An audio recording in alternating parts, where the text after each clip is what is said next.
The blood from Wade Quinn's bullet wound stained the floorboards of Doc Sullivan's clinic as he stubbornly gripped his newly fashioned crutch, determined to leave Concordia, Montana, despite the physician's protests. It was 1876, and the stubborn cowboy had been through worse than a stray bullet to the thigh, or at least that's what he kept telling himself as sweat beaded on his brow from the effort of standing upright. "Mr. Quinn, I highly advise against this, Doctor," Sullivan said, busying himself with cleaning his instruments while keeping a wary eye on his patient. "Appreciate the concern, Doc, but I've overstayed my welcome in this town," Wade replied, his voice strained as he tested his weight on the wooden crutch. The bullet had torn through his right thigh during a saloon altercation 3 days prior, when a cattle rustler he'd helped apprehend the previous month recognized him. The shot had been meant to kill, but Wade had moved at the last second, earning him a painful but non-lethal wound instead. "At least let me change that bandage before you."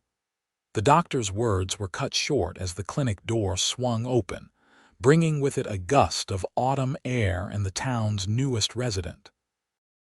Katherine Nelson stood in the doorway, her practical blue dress and no-nonsense apron suggesting she'd come straight from her shift at the town's newly established schoolhouse.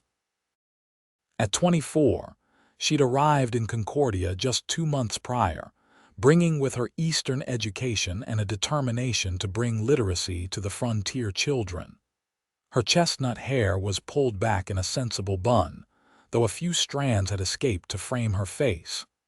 "Doctor Sullivan, I brought those medicinal herbs you requested from," she stopped abruptly, taking in the scene before her. Wade standing precariously on one leg, blood seeping through his bandage, his face pale beneath his tan. "What in heaven's name do you think you're doing?" Wade tipped his hat slightly, a gesture of politeness that nearly cost him his balance. "Madam, he's insisting on leaving," the doctor explained with exasperation. Catherine's green eyes narrowed as she set down her basket of herbs. "Not until you're steady, you're not." Wade's jaw tightened. "With all due respect, Miss Nelson, this ain't your concern." "It becomes my concern when a man is foolish enough to risk reopening a wound that could kill him from infection," she replied crisply, moving to block the door. "I've seen men twice your size laid low by smaller injuries than that. I've got business that can't wait." "Whatever business you have can wait until your leg doesn't resemble a sieve," Katherine countered, crossing her arms.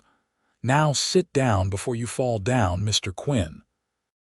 There was something in her tone that brooked no argument, a quiet authority that Wade had encountered only a handful of times in his 30 years, usually from his late mother. Perhaps it was this reminder, or perhaps it was the way the room had begun to spin slightly, but Wade reluctantly lowered himself back onto the examination table. "One more day," he conceded gruffly. "Then I'm riding out, steady or not." Katherine exchanged a look with the doctor before turning back to Wade. "We'll see about that, Mr. Quinn." By the next morning, Wade's fever had spiked dangerously. The infection Dr. Sullivan had feared had taken hold, turning the cowboy's skin clammy and his thoughts muddled. In his delirium, he called out names unknown to the doctor, fellow cowboys, perhaps, or family long gone. The physician had done what he could, cleaning the wound again and applying fresh poultices, but he feared it might not be enough. It was Katherine who volunteered to stay with him, having arranged for a substitute at the schoolhouse. "I've nursed fever cases before," she explained, rolling up her sleeves as she prepared a basin of cool water. "During the war.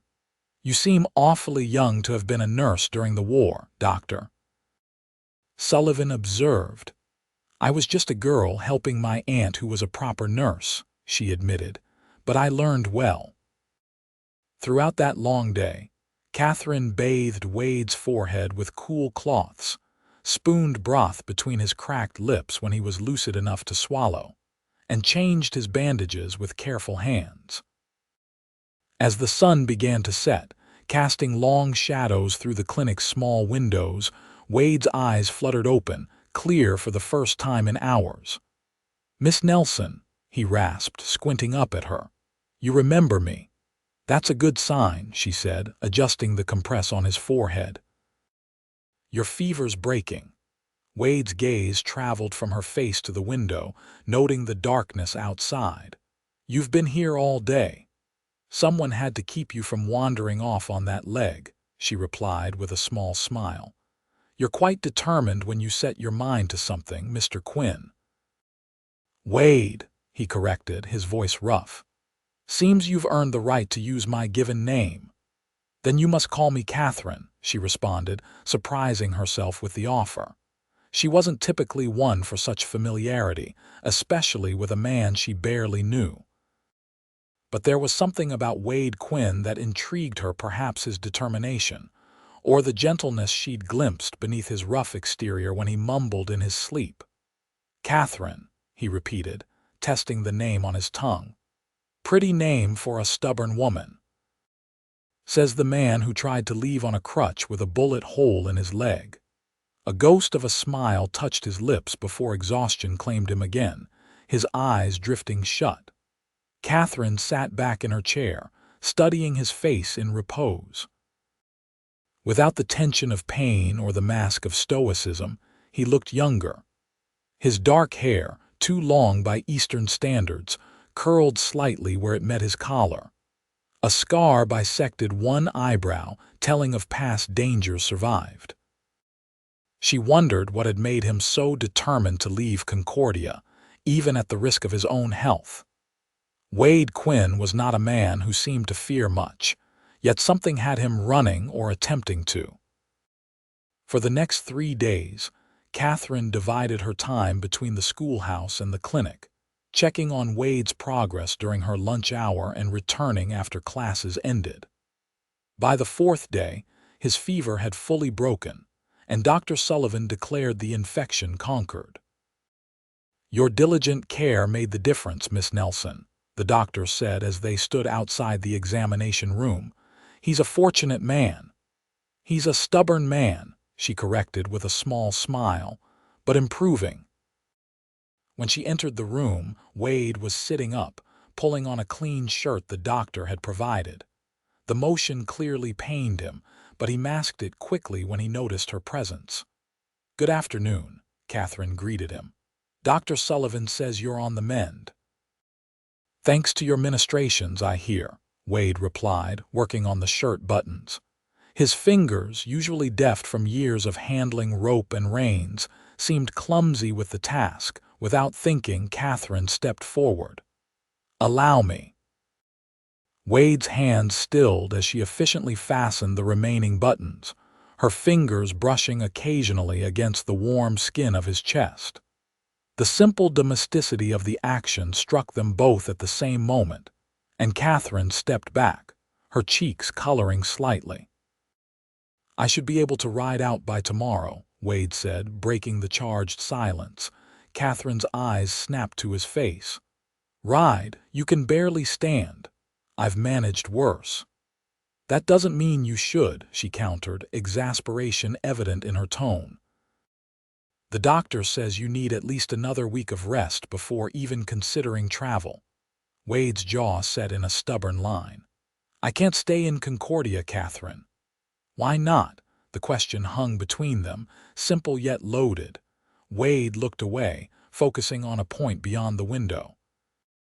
"Some men are looking for me, men who don't particularly care if I'm brought in alive or dead." Katherine's breath caught. "Are you an outlaw, Mr. Quinn?" "No," he answered firmly, meeting her gaze again. "But I used to ride with the law, made some enemies in the process." "You were a lawman." "Deputy U.S. Marshal," he clarified. Until last year, Katherine considered this revelation, studying Wade's face for signs of deception but finding none. "And these men who are looking for you, the brother of a man I brought in. He didn't survive the journey to trial." Wade's voice was matter-of-fact, but Katherine caught the flicker of regret in his eyes. "Word is, his brother Cal and some associates are headed this way. I'd rather not be here when they arrive." "So you're running," Katherine observed, not unkindly. Wade's expression hardened. "I'm choosing my battles. 3 against 1 aren't odds I care to face with a bum leg." Katherine paced to the window, looking out at the dusty main street of Concordia. The town had grown rapidly in recent years, but it was still small enough that a stranger would be noticed. "When are these men expected to arrive?" "Can't say for certain. Could be days, could be weeks." She turned back to him, decision made. "Then you'll stay at my place until you're properly healed." Wade's eyebrows shot up. "That's hardly appropriate, Miss Nelson." "I'm not suggesting anything improper," she clarified quickly. "I have a small cabin behind the schoolhouse. It's private, out of sight from the main road. You can recover there without risking your reputation or mine." "And what will the good people of Concordia think when they notice the schoolteacher is hosting a strange man?" "They won't notice," Katherine replied confidently. "I live far enough from town that visitors are uncommon, and if anyone asks, you're my cousin, recovering from an accident." Wade studied her, puzzlement clear in his expression. "Why would you do this for a man you barely know?" It was a fair question, one Katherine had asked herself. She wasn't normally so impulsive or trusting. But something about Wade Quinn, his quiet dignity, his determination, the way he'd thanked her even in the depths of his fever had gotten under her skin.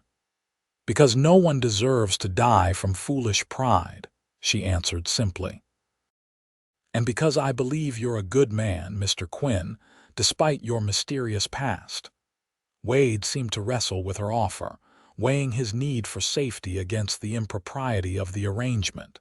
Finally, he nodded. 1 week. Just until I can ride without reopening this blasted wound." Katherine smiled, relief warming her face. "Then it's settled. I'll make the arrangements with Dr. Sullivan." That evening, as the sun dipped below the western mountains, Katherine helped Wade into her modest wagon. Dr. Sullivan had provided a proper set of crutches, but the cowboy still needed assistance navigating the short distance from the clinic's back door to the waiting transport. "Lean on me," Katherine instructed, positioning herself under his arm. His weight was substantial against her side, his frame taller and broader than she'd fully appreciated while he'd been lying in the sick. "I'm too heavy for you," Wade protested, but his body betrayed him, sagging slightly as pain shot through his injured leg. "I'm stronger than I look," she assured him, guiding him forward. "My father raised me to hold my own." Once settled in the wagon, Wade watched as Katherine efficiently harnessed her horse, her movements sure and practiced. She climbed up beside him, taking the reins with confident hands. "It's about 20 minutes to my place," she informed him. "Try to rest if you can." The journey passed in relative silence, broken only by the creak of the wagon wheels and the occasional direction from Katherine about a particularly rough patch of road ahead. Wade studied her profile as she drove, noting the determination in the set of her chin, the intelligence in her clear eyes. She was different from the women he typically encountered in frontier towns, less flashy than the saloon girls, more substantial than the delicate Eastern transplants who rarely lasted a winter before fleeing back to civilization. "What brought you to Concordia?" he asked as they turned off the main road onto a narrower trail. Katherine glanced at him, then back to the path ahead. "The opportunity to make a difference. The town needed a teacher, and I needed a fresh start." "Fresh start from what?" she hesitated, then offered a small smile. "You're not the only one with a past, Mr. Quinn." Before Wade could press further, the trail opened up to reveal a small clearing. A modest cabin stood near a copse of pine trees, with a larger structure, presumably the schoolhouse, visible just beyond. A small vegetable garden flourished to one side, and chickens pecked contentedly in a fenced yard. "It's not much," Katherine said as she brought the wagon to a stop, "but it's home." "It's more than many have," Wade observed, genuinely impressed by the neat little homestead. With Katherine's help, Wade made his way inside the cabin. It was simple but well-maintained, with a combined kitchen and living area, a curtained-off sleeping space, and surprisingly, a small second room. "This was meant to be a storage room," Katherine explained as she showed him to this space, which contained a narrow bed, a small table, and a chair. "But it will serve as your quarters for now." "You've thought of everything," Wade remarked, easing himself onto the bed with a poorly concealed wince. "I'll prepare us something to eat," she said, turning to leave. "Rest for now." As the days passed, Wade found himself settling into an unexpected routine at Katherine's cabin. During the day, while she taught at the schoolhouse, he would rest, read from her modest collection of books, or sit outside on the small porch, watching the mountains in the distance. In the evenings, they would share simple meals, their conversation gradually becoming less guarded. Katherine learned that Wade had grown up on a small ranch in Texas, the son of a hard-working father and a mother who had instilled in him a love of books, despite his limited formal education. He'd become a lawman after helping track down the men who'd murdered his parents during a raid on their property, his skill with tracking and his steady aim earning him a deputy marshal's badge. "Why did you leave the service?" Katherine asked on the 5th night of his stay, as they sat by the fire after dinner. Wade stared into the flames for a long moment. "I got tired of bringing in dead men," he finally answered. "The job changes you after a while, makes you hard in places that shouldn't be hard." Katherine nodded, understanding more than he might have expected. "My father was a sheriff in a small town in Pennsylvania. I saw what the job did to him over the years." Wade looked up, surprised. "You never mentioned your father was in law enforcement." "It's not something I typically share," she admitted. "He was killed in the line of duty when I was 16, shot by a man he was trying to arrest." "I'm sorry," Wade said softly. Katherine acknowledged his sympathy with a small nod. "After that, my mother and I moved east to live with her sister.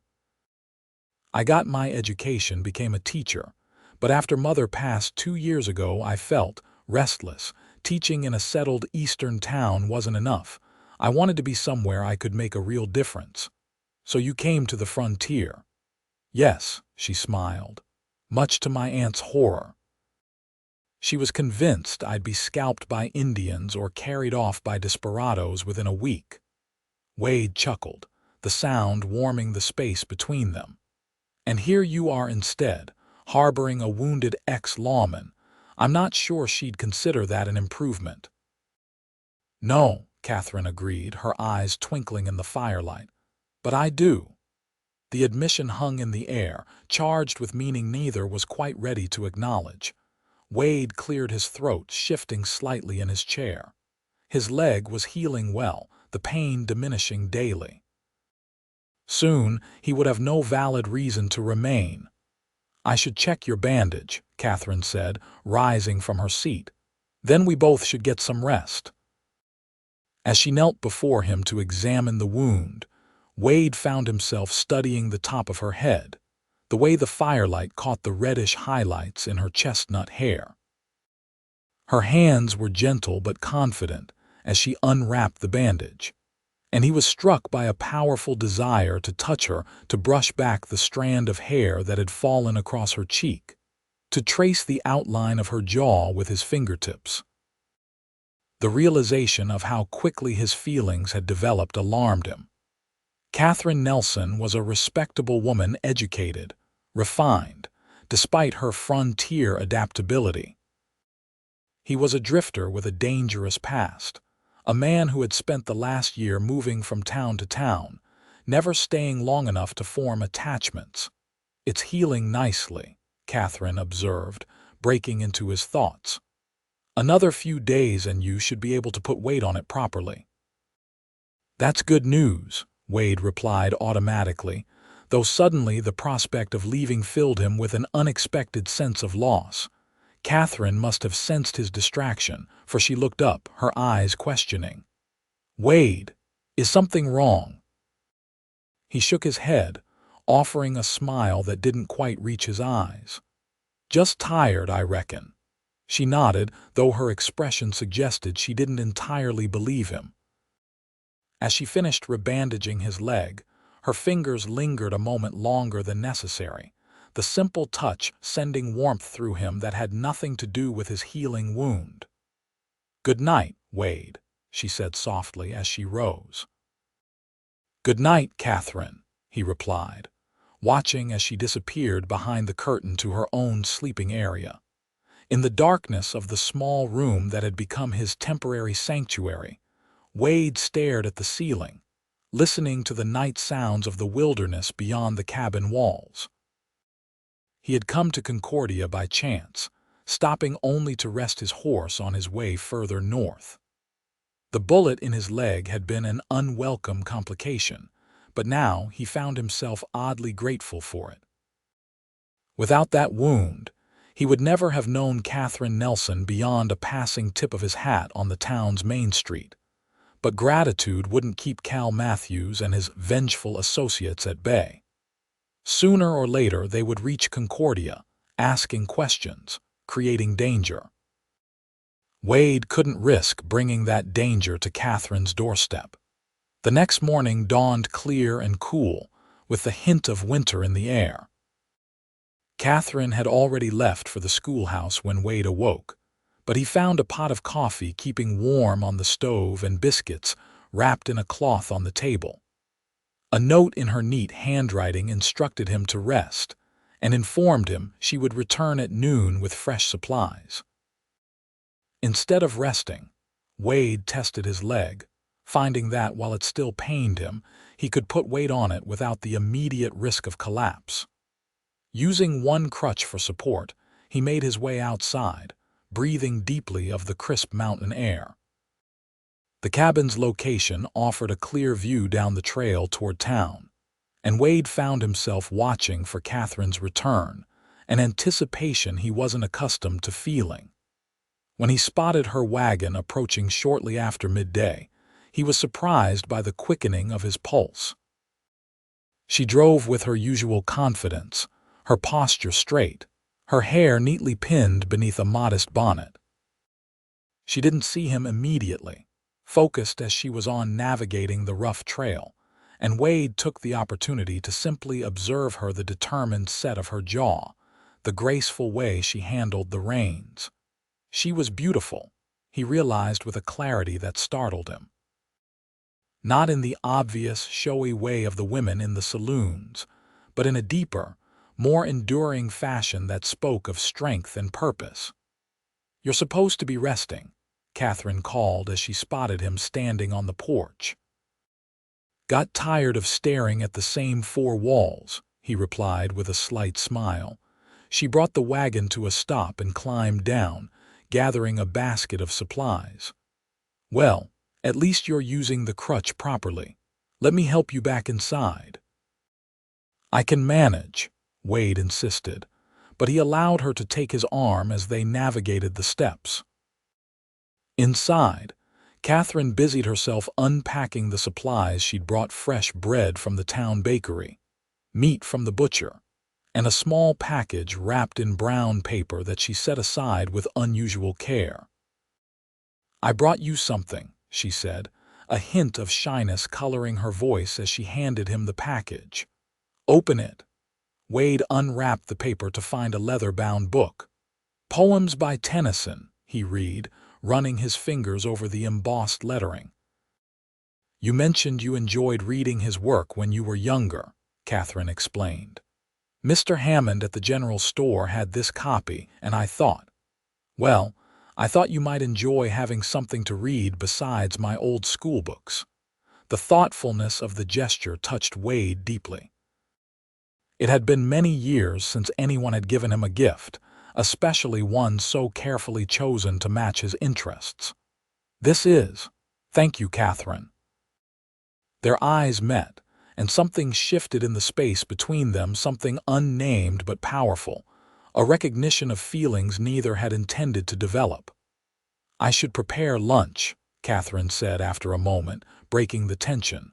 "You must be hungry." As she turned away, Wade caught her hand, stopping her.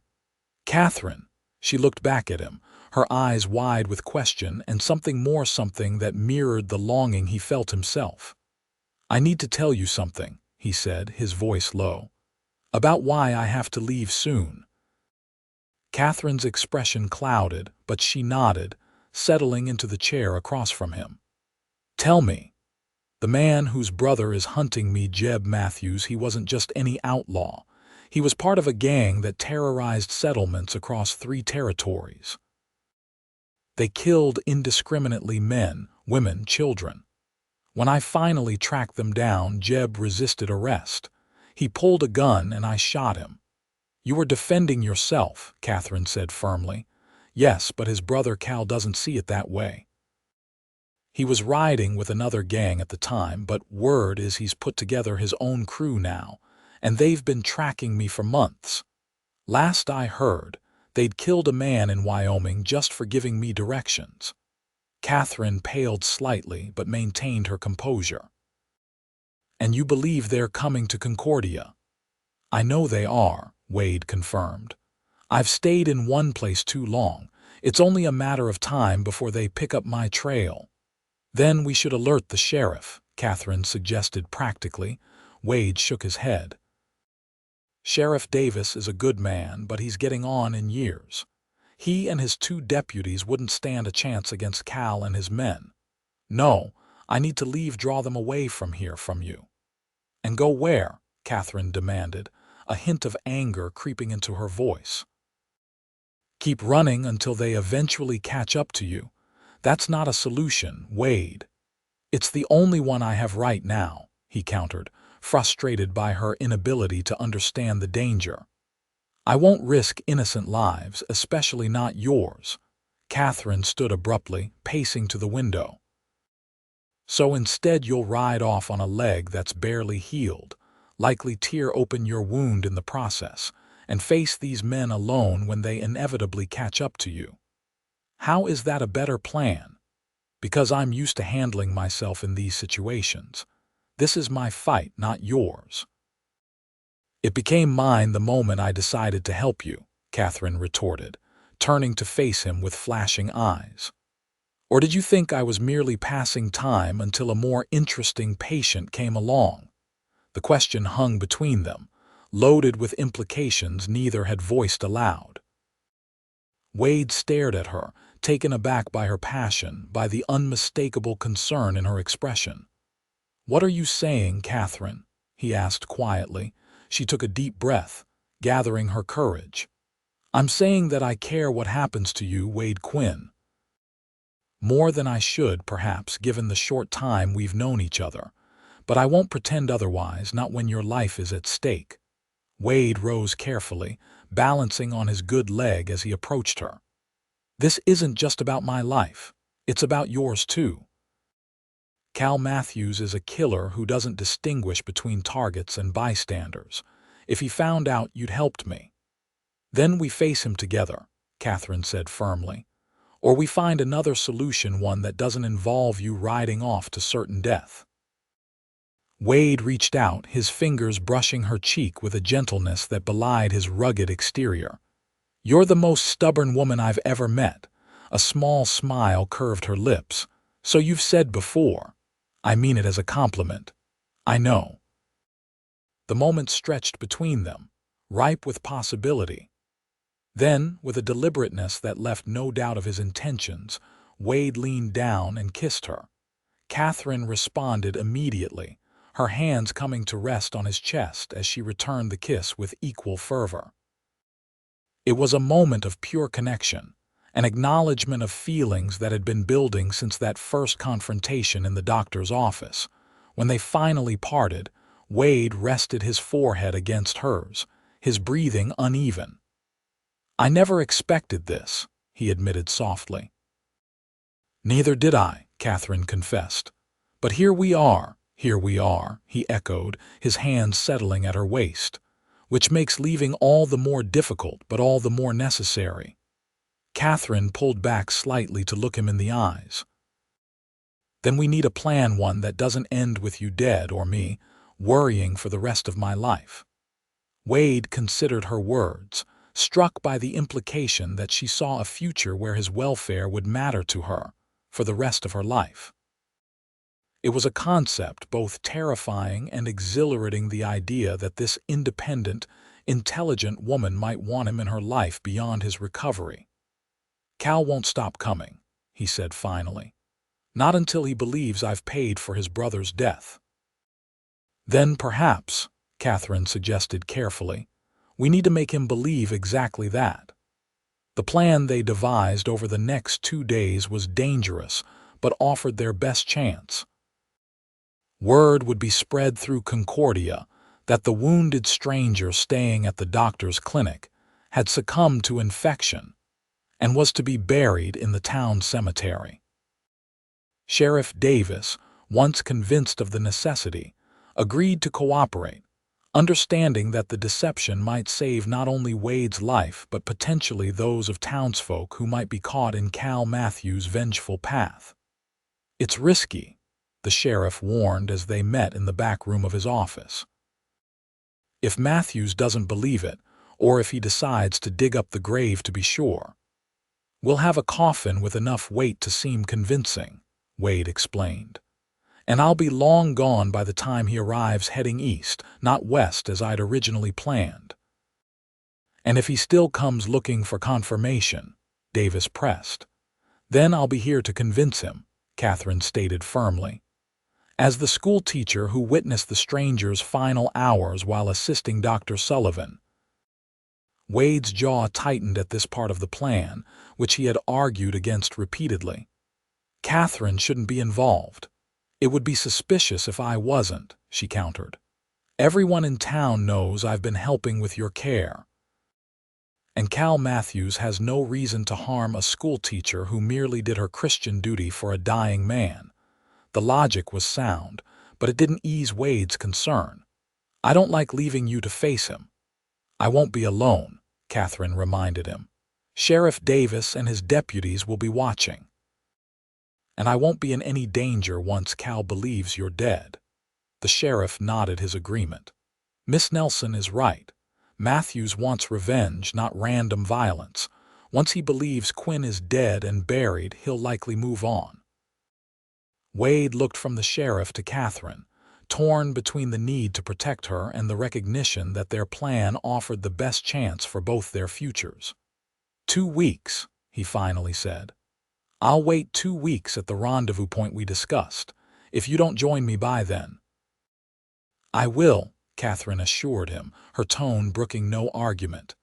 "Cal Matthews will come, see your grave, hear the story of your passing, and leave. Then I'll join you."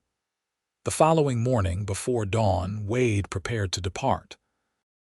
Katherine had packed supplies for his journey: food, medical necessities, the book of poetry she'd given him.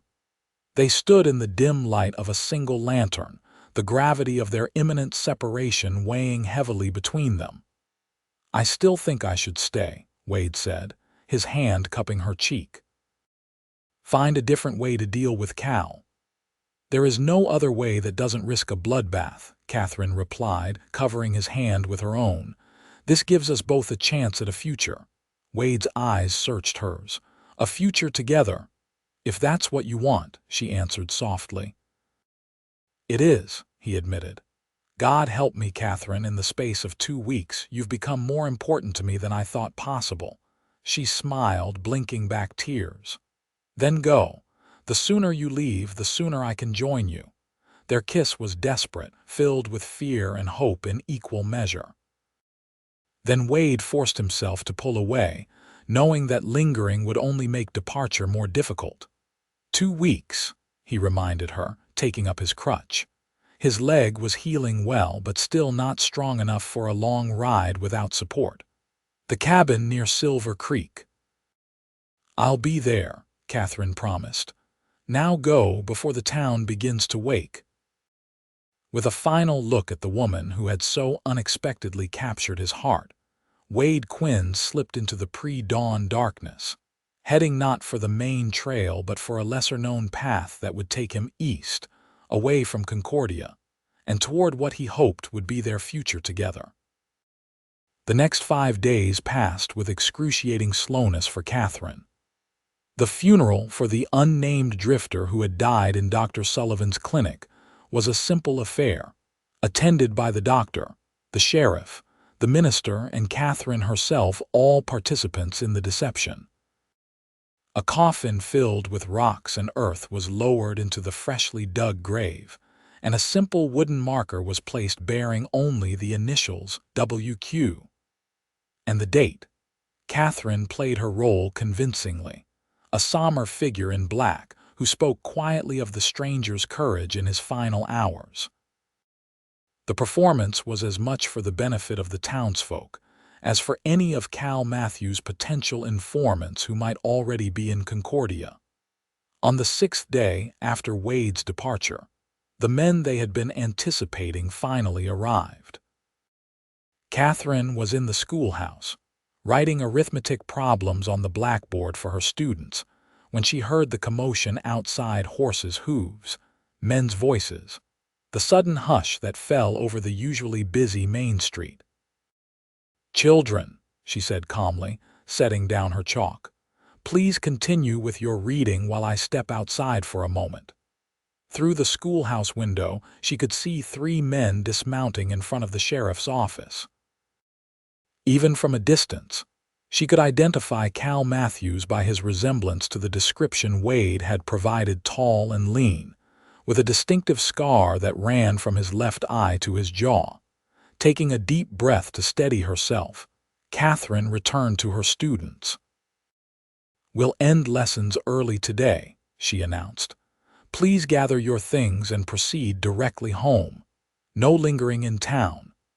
As the children filed out, Katherine watched through the window as Sheriff Davis emerged from his office to confront the newcomers. The conversation appeared tense, but not immediately hostile.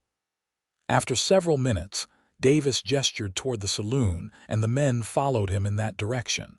Katherine waited until her last student had departed before locking the schoolhouse and making her way toward the clinic. Dr. Sullivan needed to be alerted that their expected visitors had arrived. She had just reached the clinic's side door when a voice called out from behind her. "Miss Nelson, isn't it?" Katherine turned slowly to find Cal Matthews himself standing a few paces away, his expression unreadable beneath the brim of his hat. "Yes," she answered, forcing her voice to remain steady. "Can I help you, sir?" Matthews studied her with cold eyes. "I understand you were present for the last moments of a man who died here recently. A wounded drifter." "I was," Katherine confirmed, her heart pounding but her exterior composed. "I sometimes assist Dr. Sullivan with patients." "Mighty charitable of a schoolteacher," Matthews observed, taking a step closer. "This man have a name?" "He was delirious most of the time," Katherine replied. "The doctor called him Mr. Quinn, I believe. He had been shot in some sort of altercation at the saloon." Matthews' eyes narrowed slightly. What did he look like, this Quinn? Katherine provided the description they had prepared, similar enough to Wade to be believable, but with deliberate inaccuracies that might help protect him if Cal had a detailed description from his informants. Dark hair, beard. Tall, though it was hard to tell with him bedridden. The fever took him quickly after the infection set in. "Where's he buried?" "In the cemetery just beyond the church," Katherine answered. There was no family to notify, so the town provided a simple burial. Matthews studied her face, searching for signs of deception. Katherine met his gaze steadily, silently thanking her father for the poker lessons he'd given her as a girl, teaching her to maintain a calm demeanor regardless of the cards she held. "You seem mighty composed for a genteel lady discussing death," Matthews observed. "My father was a lawman, Mr. Matthews," Katherine replied, using his name deliberately to let him know she was aware of his identity. "I learned young that death is part of life on the frontier." Something in her direct approach seemed to satisfy him. "Show me the grave." "Now?" Katherine asked, though she had anticipated this request. "Now." With a nod, Katherine led him toward the small cemetery that served Concordia's faithful and unfortunate alike. The fresh grave was easily identified by its recent disturbance and simple marker. Matthews stood looking down at the mounded earth for a long moment. "You're certain it was Wade Quinn in that coffin?" "I'm certain a man died of infection after being shot in the leg," Katherine answered carefully. "Dr. Sullivan called him Quinn. Whether that was his real name, I couldn't say." Matthews knelt beside the grave, running his fingers through the loose dirt. Katherine tensed, fearing he might demand the coffin be exhumed, but after a moment he stood again. "Seems my business in Concordia is concluded," he said flatly. "I'm sorry you came all this way only to find the man you sought already deceased," Katherine offered, the perfect picture of polite concern. Matthews gave her a cold smile. "Death comes for all of us eventually, Miss Nelson. Some just meet it sooner than others." With that ominous pronouncement, he turned and walked away, leaving Katherine standing beside the fake grave, her heart racing but her expression carefully controlled until he was out of sight. For the next 2 days, Katherine watched as Cal Matthews and his companions remained in town, seemingly verifying her story from multiple sources. Dr. Sullivan confirmed the death of his patient. The undertaker described preparing the body. The barkeep at the saloon recounted the shooting that had led to the stranger's wound. On the morning of the 3rd day, Katherine watched from the window of the schoolhouse as Matthews and his men rode out of Concordia, heading west away from the direction Wade had taken. Only then did she allow herself to breathe freely, though she knew their plan wasn't complete until she joined Wade at the rendezvous point. She waited another full day to ensure Matthews hadn't doubled back, then approached Sheriff Davis with her request for a leave of absence from her teaching duties. "Family emergency in Helena," she explained to the town council that had hired her. "My aunt has taken ill, and I must attend to her. I've arranged for Mrs. Whittaker to take my classes for 2 weeks." The council, comprised mostly of local businessmen who valued education but understood family obligations, granted her request without much questioning. By the following morning, Katherine was packed and ready to depart, having told only Dr. Sullivan and Sheriff Davis her true destination. "Be careful," the sheriff warned as he helped load her wagon. Matthews seemed convinced, but men like that are unpredictable.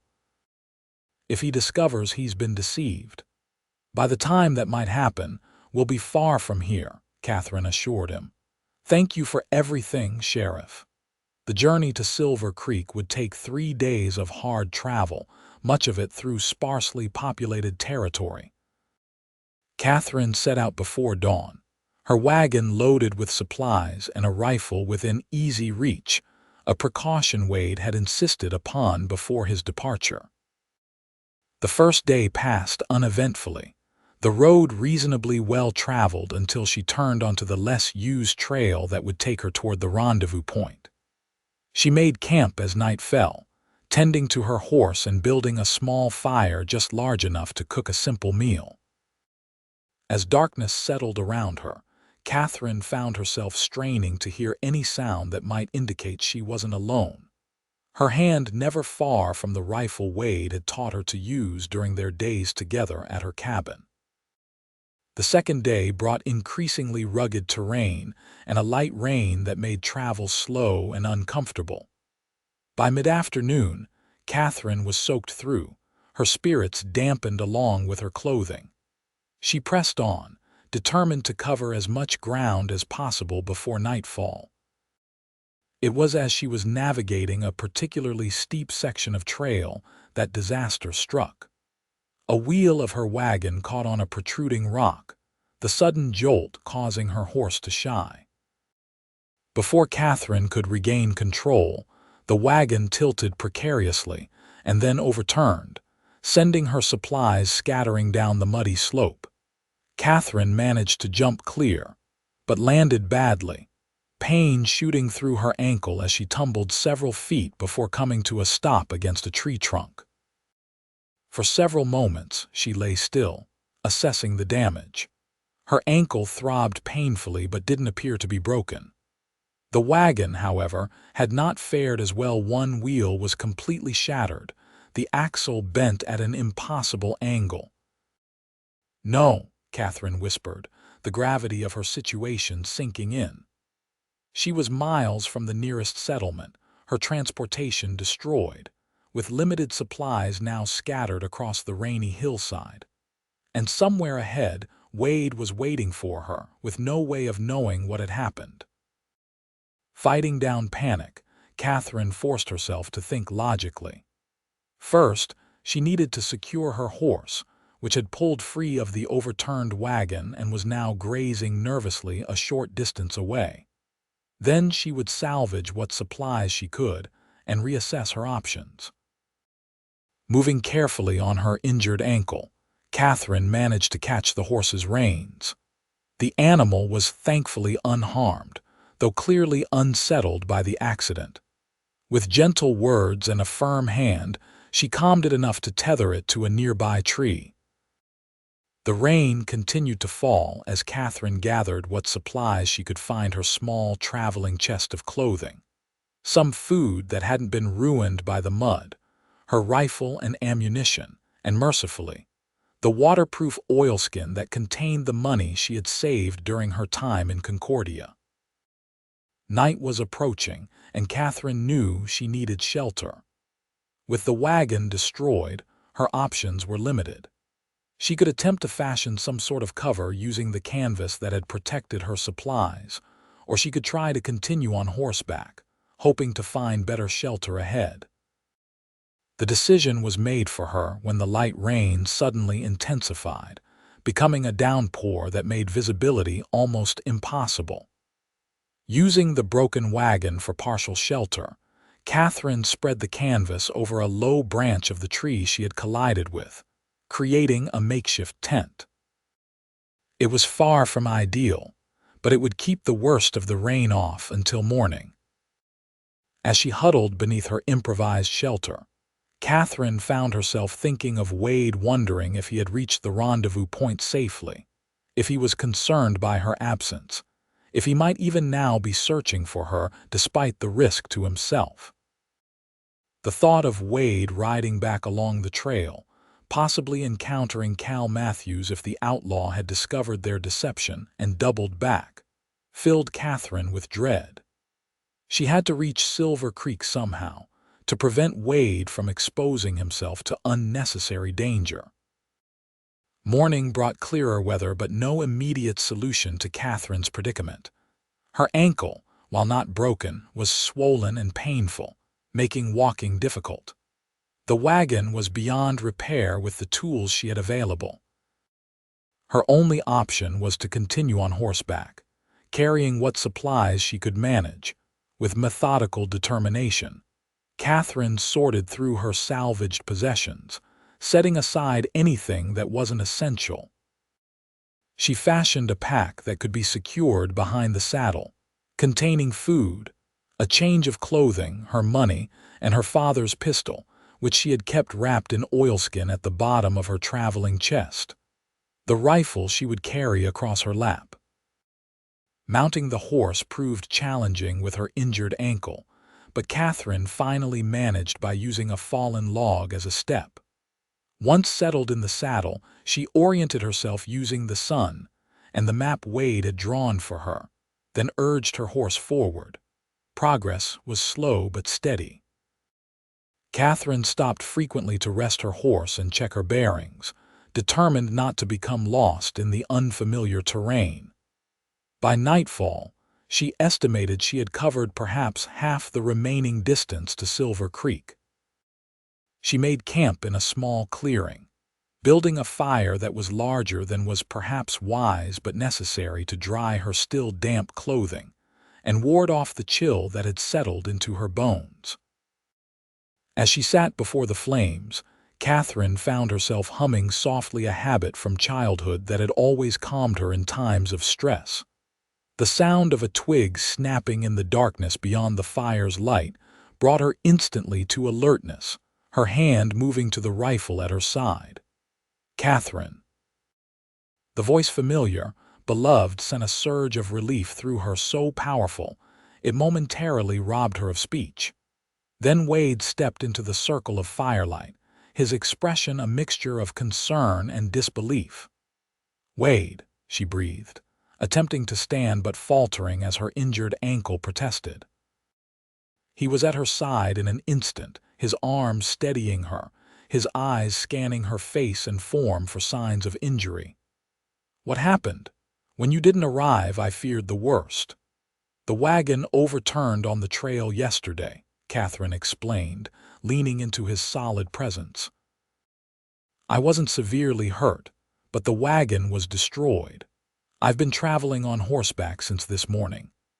Wade's arms tightened around her, and she felt him press a kiss to the top of her head, a gesture of such tender relief that it brought tears to her eyes. "I was so worried," he admitted, his voice rough.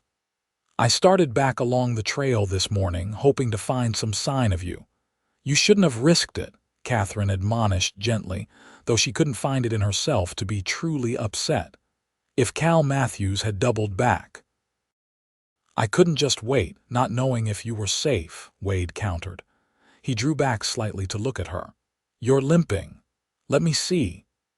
Before she could protest, he had guided her back to the log she'd been sitting on and knelt to examine her ankle. His touch was gentle as he carefully removed her boot and rolled down her stocking, revealing the swollen joint beneath. "It's not broken," Katherine assured him. "Just sprained." Wade nodded, though his brow remained furrowed with concern. "It needs to be wrapped properly." "I have supplies at the cabin." "Is it far?" Katherine asked, suddenly aware of how exhausted she felt now that the immediate danger had passed. "About 3 miles," Wade answered. "I found the place exactly where my contact said it would be, an old trapper's cabin, long abandoned but still sound." He glanced at her fire, then at the darkening sky. "It would be better to stay here tonight and head to the cabin at first light. You need rest more than anything."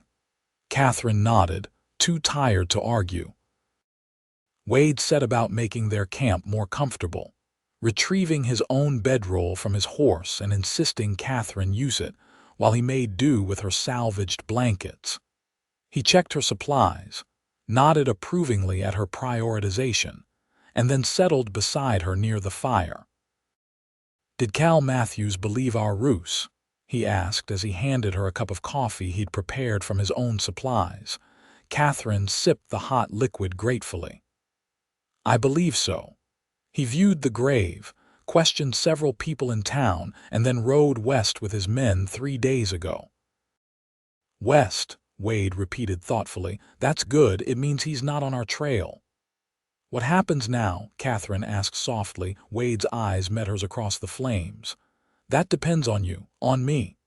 "Yes," he confirmed, his expression serious. "I've been thinking, Katherine, about the future. About what I want." "And what is that?" she asked, her heart quickening despite her exhaustion. "A life without running," Wade answered simply. "A home, purpose." He paused, then added softly, "You, if you'll have me." Katherine stared at him, momentarily speechless. In the short time they'd known each other, she had come to care deeply for Wade Quinn, but she hadn't dared hope he might be considering something as permanent as the future he was describing. "Wade, are you asking?" "Not yet," he interrupted with a small smile. I'm not proposing marriage while you're sitting there with a swollen ankle and mud in your hair. But I am asking if that's a conversation you might be willing to have once we're settled somewhere safe." The honesty in his eyes, the tentative hope in his voice, touched Katherine deeply. "Yes," she answered without hesitation. "That's definitely a conversation I'd be willing to have." The relief that washed over Wade's features was almost comical in its intensity. "Good," he said simply. "That's good." They talked long into the night, planning their immediate future. Wade had connections in Montana Territory, former colleagues from his lawman days, who could help them establish new identities far from Cal Matthews' reach. There were growing settlements where a teacher would be welcomed, and a man with Wade's skills could find honest work. As the fire burned low, Katherine found herself drifting toward sleep, lulled by Wade's deep voice and the security of his presence. The last thing she remembered was feeling his coat being tucked around her shoulders and his voice murmuring, "Rest now. I'll keep watch." Morning came with clear skies and renewed purpose. Wade helped Katherine onto his horse, which was stronger and better suited to carrying double than her own mount.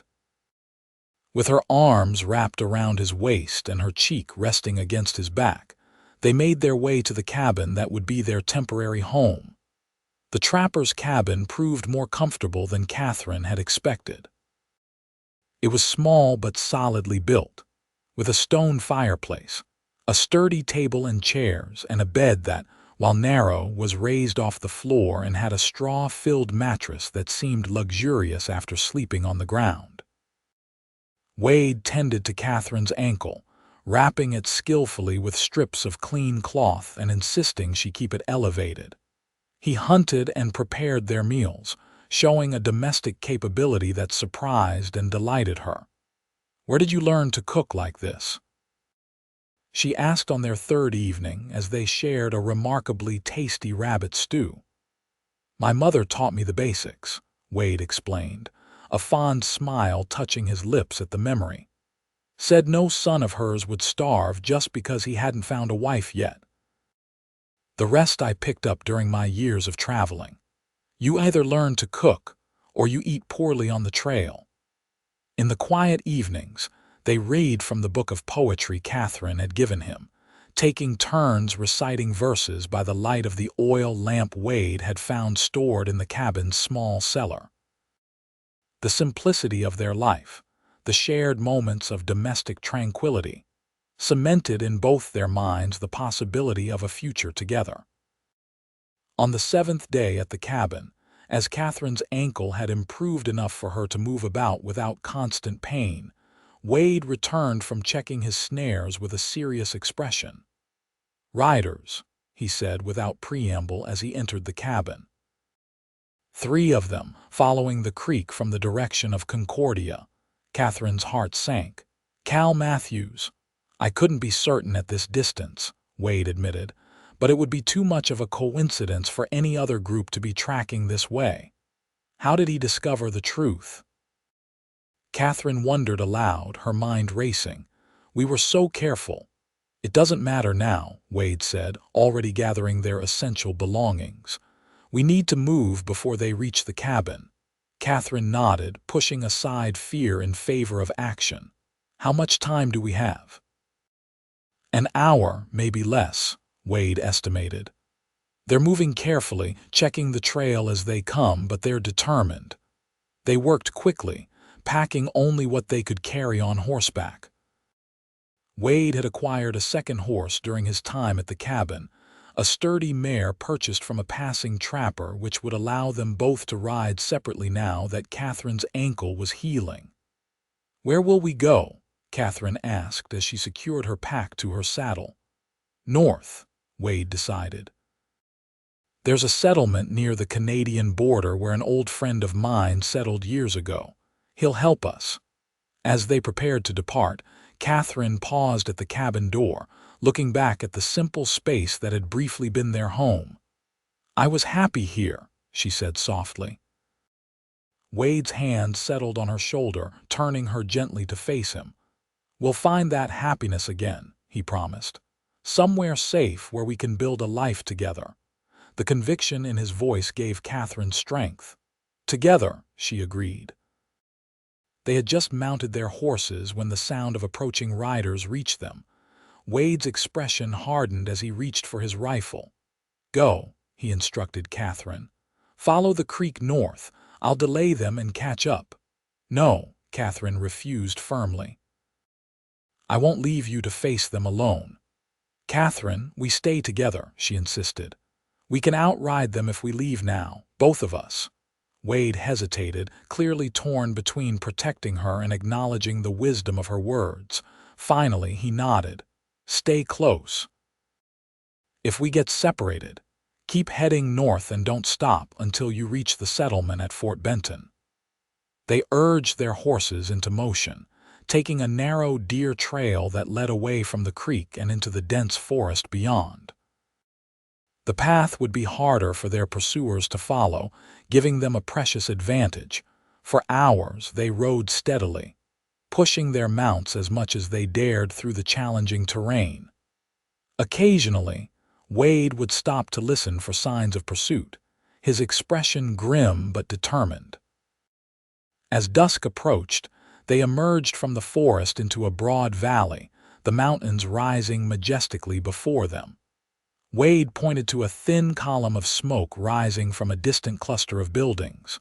"Trading post," he explained. "We can rest there briefly, maybe trade for fresh horses." The small outpost consisted of a trading store, a stable, and a few rough cabins. The trader, a grizzled man named Harlow, greeted them with the wary welcome typical of those who survived on the frontier. "Passing through, are you?" he asked as Wade negotiated for supplies and information. "Heading north," Wade confirmed, offering no additional details. Harlow nodded, seemingly unconcerned with their business. "Road gets rougher from here. Weather too. Storm coming in from the mountains." Katherine glanced out the store's grimy window at the darkening sky. "How soon?" "Tonight likely," Harlow answered. "Wouldn't recommend traveling in it. Gotta lean to behind the store if you need shelter." Wade exchanged a look with Katherine, both weighing the risk of stopping against the danger of attempting to travel through a mountain storm. "We'll take you up on that," Wade decided. "And we'd be interested in trading for fresh horses if you have them." "Might," Harlow allowed. "For the right price." As Wade concluded their business with the trader, Katherine stepped outside, scanning the trail they had followed for signs of pursuit. The valley stretched empty behind them, but the gathering clouds above promised the storm Harlow had predicted would soon arrive. They settled into the crude shelter behind the trading post as the first heavy drops of rain began to fall. Within minutes, the sky had opened, turning the dusty yard into mud and reducing visibility to mere feet. "No one will be tracking us in this," Wade observed, securing the lean-to's canvas flap against the wind. "Not even Cal Matthews." Katherine spread their blankets on the rough wooden platform that served as the shelter's floor. "How far to Fort Benton from here?" 2 days hard ride, Wade estimated. "Less if we push the horses, but that's risky in this terrain." "And your friend will be there," Wade nodded. "Last I heard." "Samuel Forster. We rode together as marshals for 3 years. He left the service after taking a bullet in the shoulder, settled in Fort Benton with his wife." "Can he be trusted?" Katherine asked, voicing the concern that had been nagging at her. "With our lives," Wade assured her. "Sam's as honorable a man as I've ever known." Katherine nodded, accepting his assessment. "Then we continue north in the morning." The storm raged through the night, wind howling around their shelter and rain pounding on the canvas above.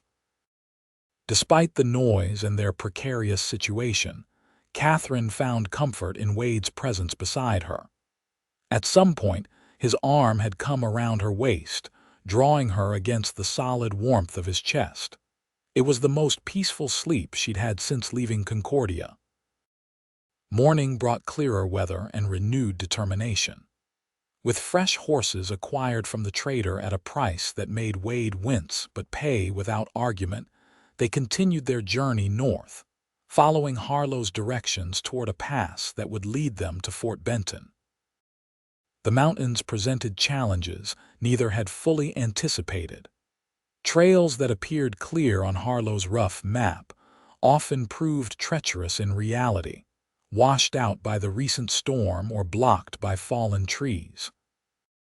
Twice they were forced to backtrack and find alternative routes, costing them valuable time. It was late on the second day, as they navigated a particularly narrow section of trail with a steep drop to one side, that disaster nearly struck again. Katherine's horse, spooked by a snake that slithered across the path, reared suddenly. She maintained her seat, but the horse's panicked movements brought it dangerously close to the edge of the trail. "Easy," Katherine called, trying to calm the frightened animal while maintaining her own balance. "Easy, girl." Wade had dismounted in an instant, moving carefully toward Katherine's horse with measured steps and a soothing voice.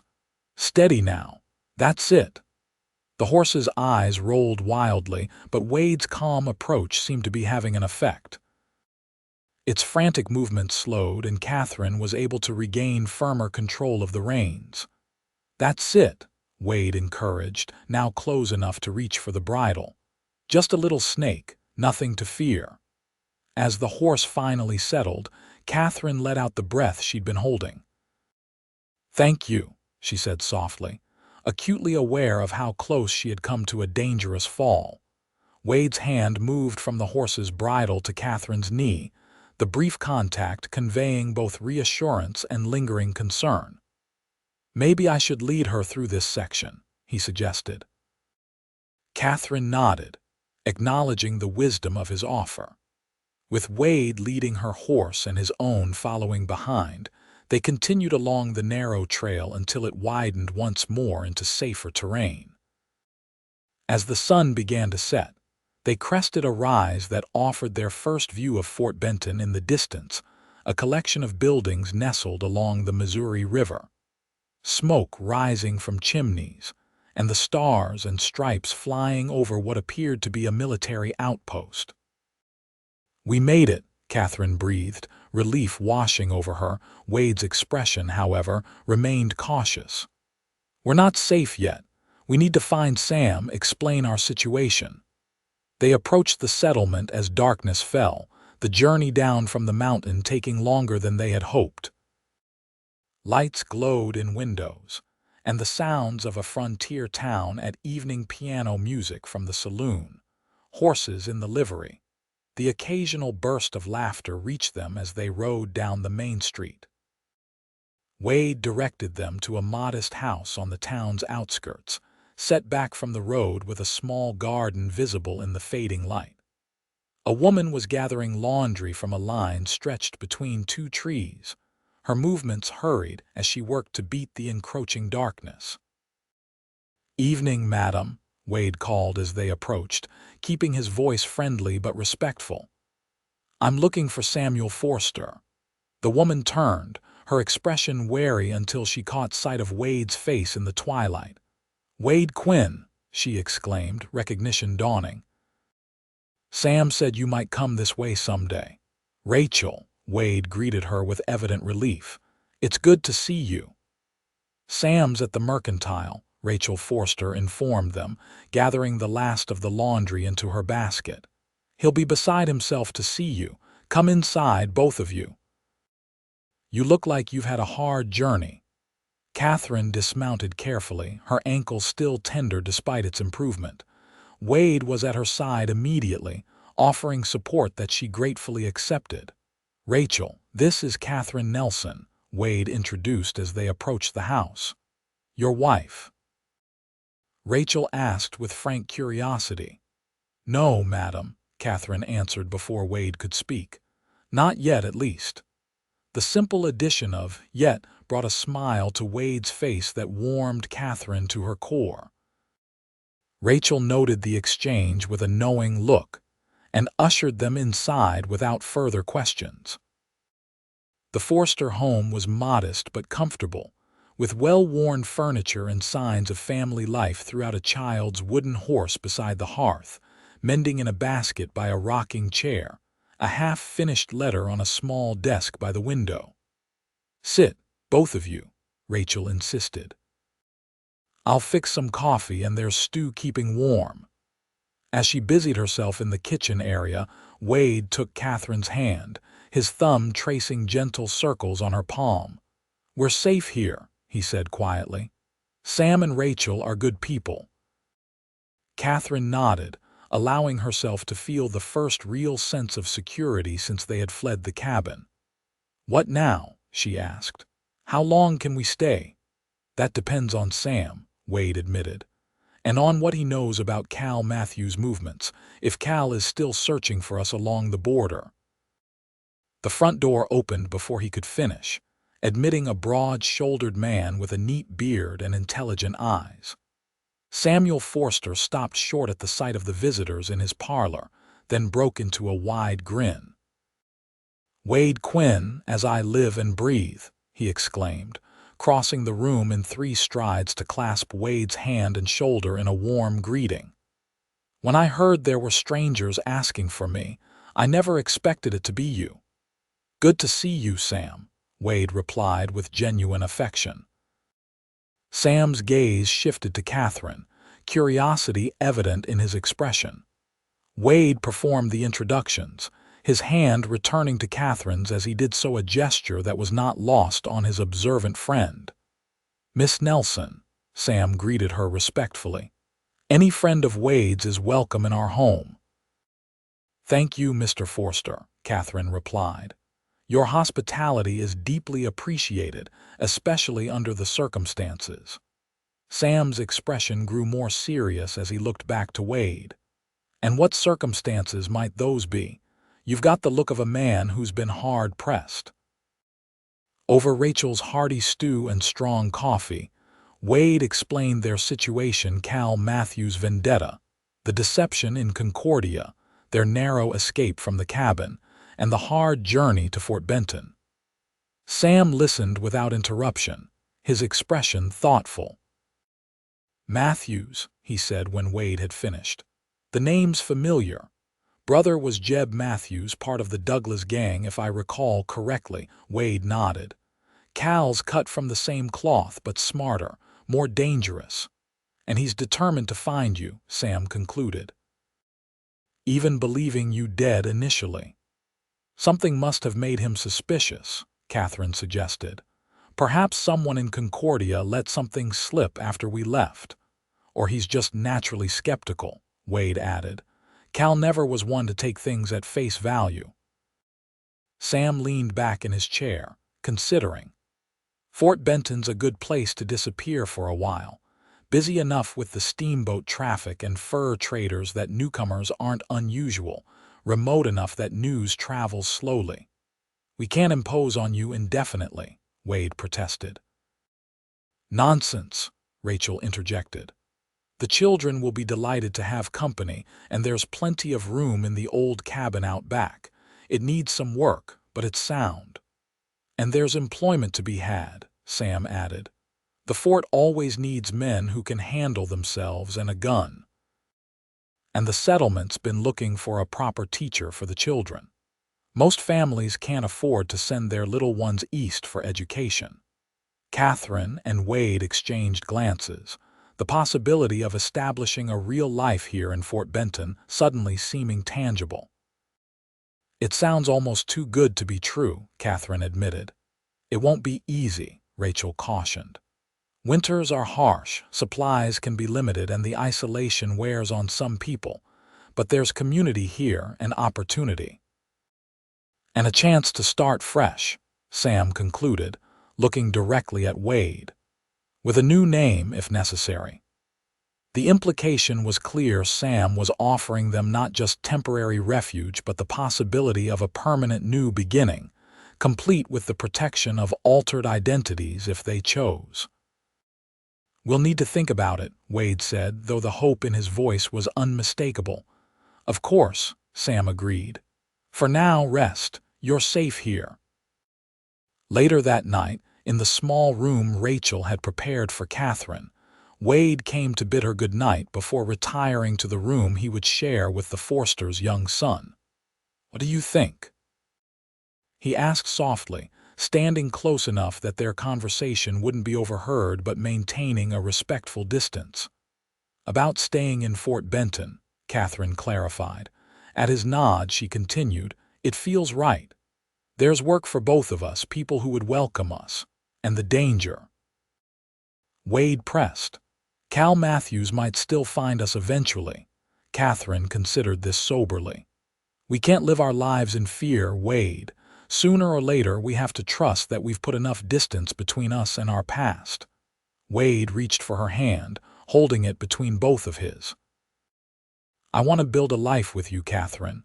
A real life, not just an existence of constant looking over our shoulders." "Then let's do that," she said simply. "Here, where we have friends and the chance for a fresh start." The certainty in her voice seemed to ease something in Wade's expression. He raised her hand to his lips, pressing a gentle kiss to her knuckles. "I'll speak with Sam in the morning about work at the fort, and perhaps you could inquire about the teaching position." "I will," Katherine promised. Wade hesitated, then pulled something from his pocket, a small, simple ring, its silver band unadorned but carefully polished. "This was my mother's," he explained, his voice low and intimate. "I've carried it with me since she died, waiting for the right woman to give it to." Katherine's breath caught as he continued. "I know this isn't the proper way to do things. I should court you properly, ask your father's permission if he were still alive. But our circumstances are unusual, and my feelings for you are the most certain thing in my life right now." "Wade," Katherine breathed, emotion making her voice unsteady. "I'm not asking you to answer tonight," he assured her quickly. "I just want you to know my intentions. When we're settled, when you're ready, I want to make a home with you, Katherine Nelson. A real home as husband and wife." Katherine looked at the simple ring, then at the man holding it, this complex, honorable man who had come into her life unexpectedly and changed it irrevocably. "I don't need time to consider," she said softly but firmly. "My answer is yes, Wade Quinn. Whenever you ask me properly, my answer will be yes." The smile that broke across his face was like sunrise after the darkest night. He slipped the ring back into his pocket with reverent care. "Then I'll ask you properly, very soon. When we're settled, and I can offer you the kind of proposal you deserve." Their kiss was a promise of patience, of commitment, of a future they would build together, whatever challenges might lie ahead. The following week saw Wade and Katherine establishing themselves in Fort Benton. Wade found employment with the fort's security detail, his experience as a marshal making him a valuable addition to the team responsible for protecting the settlement and its vital river trade. Katherine, after demonstrating her qualifications to the town council, was offered the position of teacher at the small school that had been operating intermittently under volunteer instruction. With Sam and Rachel's help, they restored the cabin behind the Forster home, transforming it from a neglected storage space to a cozy dwelling. The work was therapeutic for both of them, a physical manifestation of their determination to build a new life together. As autumn progressed toward winter, they settled into a routine that felt increasingly natural. Wade would leave for the fort at dawn, returning in the evening to find Katherine preparing dinner or grading her students' work by lamplight. They would share their days over simple meals, then often join the Forsters for coffee and conversation, before retiring to their separate quarters, Wade still sleeping in the main house out of respect for Katherine's reputation, until they could be properly married. It was on the first snowfall of the season, exactly 2 months after their arrival in Fort Benton, that Wade finally made good on his promise. He had asked for the day off from his duties at the fort and suggested Katherine and he take a walk to see the river before the weather turned too harsh for such outings. The Missouri lay partially frozen along its edges, the main channel still flowing strongly between banks increasingly lined with ice. Wade led Katherine to a spot overlooking the water, where the town and fort were visible in the distance, but they were afforded privacy by a stand of evergreens. "I never thought I'd find peace again," Wade said as they stood watching an eagle soar over the river. "After leaving the Marshalls after Jeb Matthews, I thought my life would always be about running, about looking over my shoulder." Katherine slipped her hand into his. "And now I wake up each morning thinking about the day ahead, not the past behind," he answered, turning to face her fully. "Because of you, Katherine. You've given me a reason to stop running, to believe in a future worth fighting for." With careful movements that acknowledged his still healing leg but carried a dignity that made Katherine's heart swell, Wade knelt in the snow before her. From his pocket, he withdrew the silver ring she had seen months before. "Katherine Nelson, I love you. I think I've loved you since you refused to let me leave that clinic on a crutch until I was steady. Your courage, your intelligence, your stubborn determination to do what's right even when it's difficult, they humble me and inspire me every day." Katherine felt tears gathering in her eyes as he continued. "I can't promise our life will always be easy. The frontier is harsh, and our past may still find us someday. But I can promise that whatever comes, we'll face it together. I will cherish you, respect you, and stand by your side for all the days of my life, if you'll have me as your husband." "Yes," Katherine answered without hesitation, her voice steady despite the emotion that threatened to overwhelm her. "Yes, Wade Quinn, I will marry you." Wade slipped the ring onto her finger, a perfect fit, as though it had been made for her hand alone. As he rose to his feet, Katherine stepped into his embrace, their kiss a seal on the promises they had exchanged. They were married 2 weeks later in the small church that served Fort Benton's faithful. Sam stood as Wade's best man, and Rachel as Katherine's matron of honor.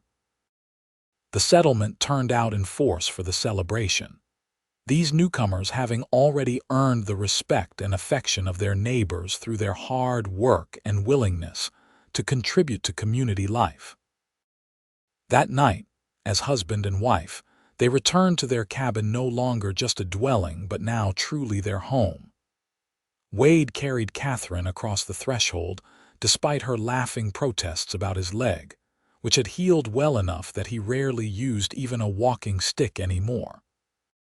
"Welcome home, Mrs. Quinn," he said as he set her gently on her feet in the main room, where a fire crackled welcomingly in the hearth. "Home," Katherine repeated, looking around at the simple space they had created together. "I never thought I'd find it so far from where I began." "Home isn't a place," Wade observed, drawing her into his arms. "It's where we're together." As winter settled fully over Fort Benton, Wade and Katherine established the patterns of their married life. Their days were busy with work and community involvement, their evenings peaceful in each other's company. They received occasional news from Concordia through letters addressed to Samuel Forster, updates from Dr.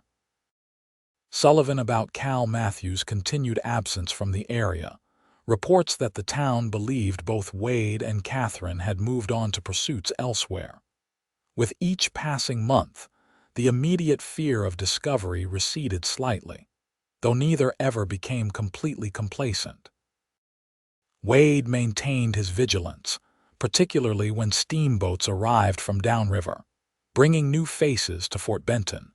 Spring brought renewed activity to the settlement as river travel resumed in earnest. Catherine's school grew with the addition of several families who had wintered elsewhere, and Wade was promoted to lead the fort's security detail, a position of significant responsibility that reflected the trust he had earned. It was in early summer, as wildflowers bloomed across the plains surrounding Fort Benton, that Katherine shared news that would change their lives once again. "Wade," she said one evening as they sat on the porch of their cabin, watching the sunset paint the sky in brilliant oranges and pinks. "I need to tell you something." Something in her tone made him turn to her with immediate attention, searching her face for signs of trouble. "What is it?" Katherine took his hand, placing it gently against her abdomen. "We're going to have a child." The wonder that transformed Wade's expression was something Katherine knew she would remember for the rest of her life. "A baby," he whispered, as though saying it too loudly might somehow make it untrue. "Are you certain, Doctor?" "Wilson confirmed it yesterday," she said, referring to the settlement's physician. "The baby should arrive by winter." Wade's arms enfolded her with gentle reverence, his face buried in her hair as he absorbed the news. When he pulled back to look at her, there were tears in his eyes. "I never thought I'd have this," he admitted. "A woman I love, a child of our own, after everything." "You deserve happiness, Wade," Katherine said firmly, framing his face with her hands. "We both do." As Katherine's pregnancy progressed, their preparations for the baby brought the community support in tangible ways. Rachel organized the women of Fort Benton to sew a quilt for the new arrival, each square representing a different family's good wishes. Samuel surprised them with a beautifully crafted cradle, explaining that he had been working on it in secret since hearing their news.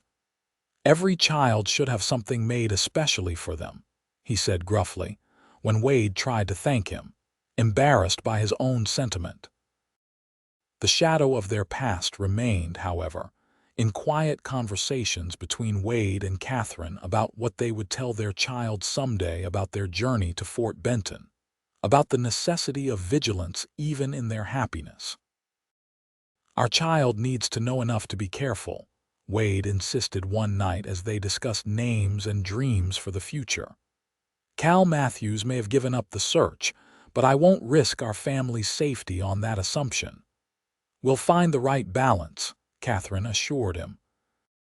"Between caution and freedom, between honesty and protection." On a snow-filled night in December, almost exactly a year after they had exchanged their vows, Katherine gave birth to a son, William Samuel Quinn, named for Wade's father and their dear friend who had made their new life possible. As Wade held his son for the first time, looking down at the perfect, tiny face that somehow combined his features with Katherine's, he felt a peace he had never known before. This was what he had been seeking all along, perhaps without even realizing it, not just safety or freedom from pursuit, but the profound belonging that came with family. "He's perfect," Wade whispered, carefully returning the sleeping infant to Katherine's arms. "He is," she agreed, exhausted but radiant, "and he's ours to protect and guide." "And love," Wade added, settling beside her on the bed, his arm around her shoulders as they both gazed at their son. "Always that above all." William grew into a strong, curious boy with his mother's intelligence and his father's quiet determination.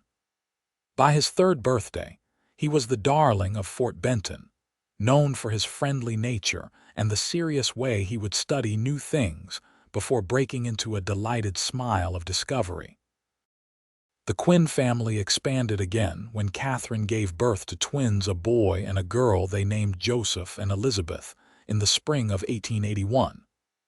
Their cabin, expanded twice since their arrival in Fort Benton, rang with children's laughter and the everyday sounds of family life. Wade's position at the fort evolved into a role more administrative than active, allowing him more time with his growing family while still utilizing his experience and judgment. Katherine continued teaching until the twins' arrival, then focused on their children for a time, before eventually returning to education, as Fort Benton grew large enough to need additional teachers. It was in 1883, as they prepared to celebrate Christmas with their children and the extended family they had found in Fort Benton, that the past finally caught up with them. Wade was in the general store, selecting small gifts for the children's stockings, when he felt a prickle of awareness at the back of his neck, the instinct of a lawman that had never fully left him. Turning casually, he scanned the store, his gaze eventually settling on a stranger examining a display of knives near the door. The man was older, his face weathered by time and hard living, but Wade recognized him instantly. Calvin Matthews, his hair now streaked with gray but his eyes still holding the cold calculation that had made him dangerous years before. Wade's hand instinctively moved toward the gun he still carried, then stilled. Cal hadn't seen him yet, focused as he was on his own task. There was still time to slip away, to warn Katherine, to gather the children and flee once more, but as the thought formed, Wade rejected it. They had built a life here, a good life, with roots and connections and purpose. His children were thriving. Katherine was respected and loved in the community. Running again would mean sacrificing everything they had worked for over the past 7 years.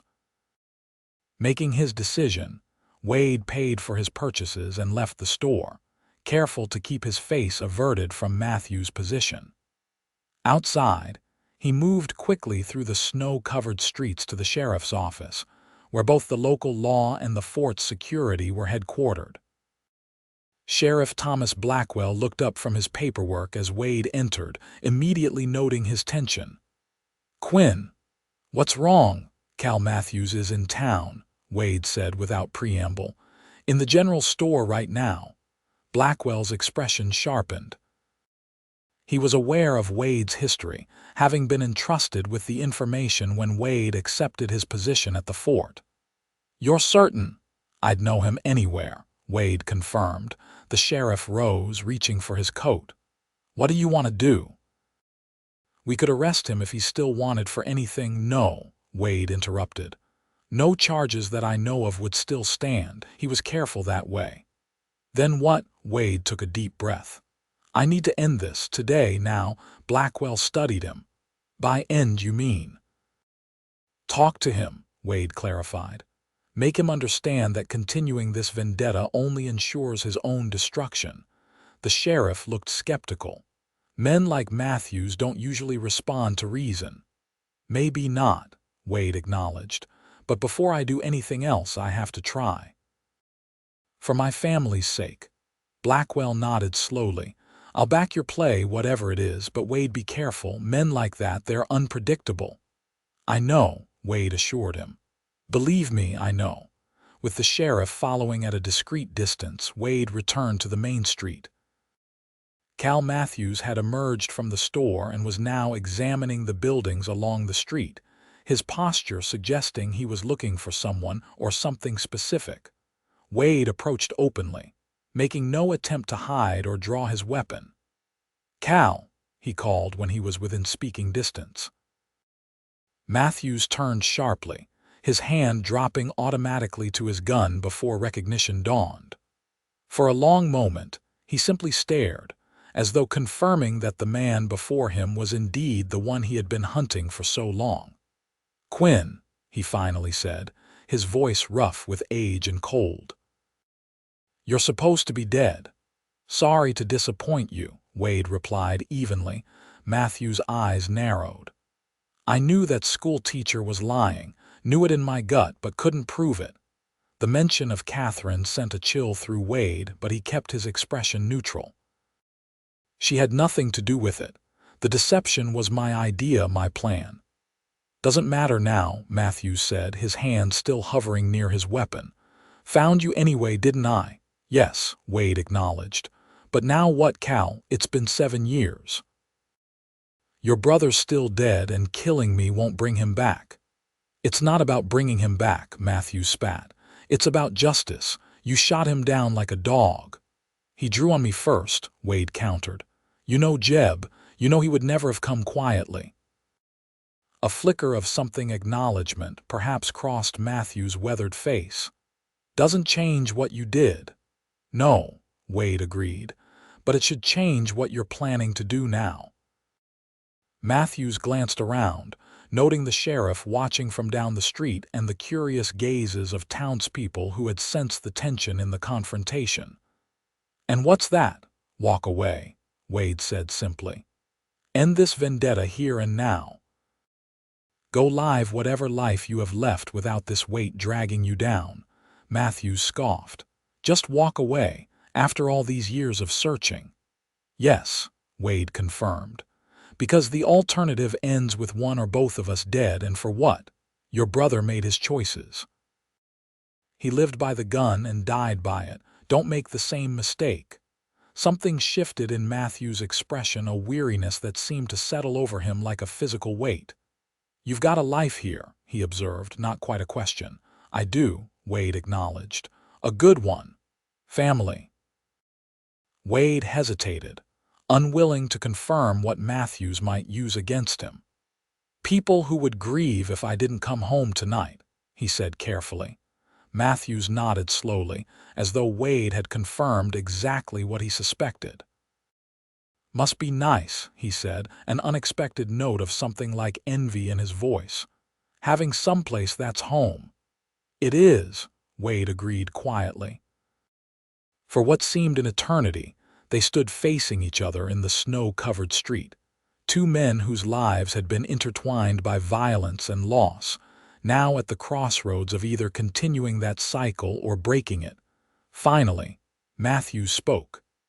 If I draw on you now, one of us dies for sure. Maybe both, with your sheriff friend over there ready to step in. That's right, Wade confirmed. And if I walk away, then you leave Fort Benton today and we never see each other again, Wade said evenly. You go your way, I go mine. The past stays buried where it belongs. Matthews studied him intently, searching for deception or weakness and finding neither. Then, with a deliberate motion that left no doubt of his intention, he moved his hand away from his weapon. I'm tired, Quinn, he admitted, his voice carrying the weight of his years. Tired of carrying Jeb's ghost, tired of the hunt. Maybe you're right. Maybe it's time to let it go. Relief washed through Wade, though he maintained his cautious stance. It is, Cal, for both our sakes. Matthews nodded once, a sharp jerk of his head that seemed to finalize his decision. I'll be on the afternoon riverboat. Don't expect to see me again. Good, Wade said simply. With one last measuring look, Cal Matthews turned and walked away, his shoulders slightly bowed as though the weight he had carried for so many years had finally become too heavy to bear. Sheriff Blackwell approached as Matthews disappeared around a corner. Is it done? He asked quietly. I believe it is, Wade replied, still watching the space where Matthews had been. He's leaving on the afternoon boat. Want me to make sure he's on it? Wade considered, then nodded. If you wouldn't mind, not to threaten him, just to confirm. Consider it done, Blackwell assured him. You should get home to your family, Wade. Tell them the good news. As Wade made his way home through the snowy streets of Fort Benton, he felt lighter than he had in years. The specter that had haunted their happiness, the fear that had occasionally woken him in the night even after years of peace, was finally being laid to rest. Katherine was in the kitchen when he arrived, preparing for the evening meal with William helping set the table and the twins playing on a blanket nearby. The domestic scene, so ordinary yet so precious, struck Wade anew with its beauty.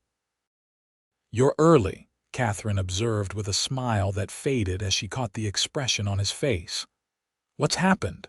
Wade gathered her into his arms, holding her close for a long moment before releasing her enough to look into her eyes. Cal Matthews is in Fort Benton, he said quietly. Or was.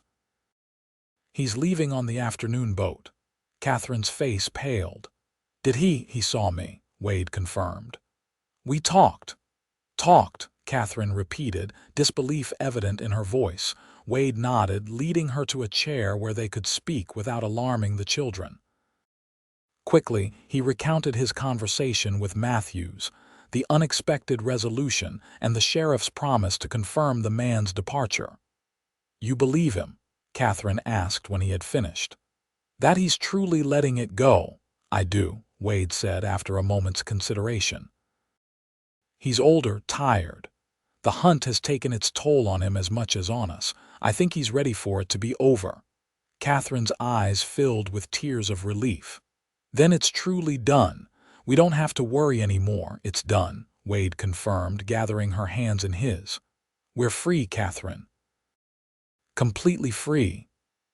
That night, after the children were asleep, Wade and Katherine stood on their porch, watching the stars emerge in the clear winter sky.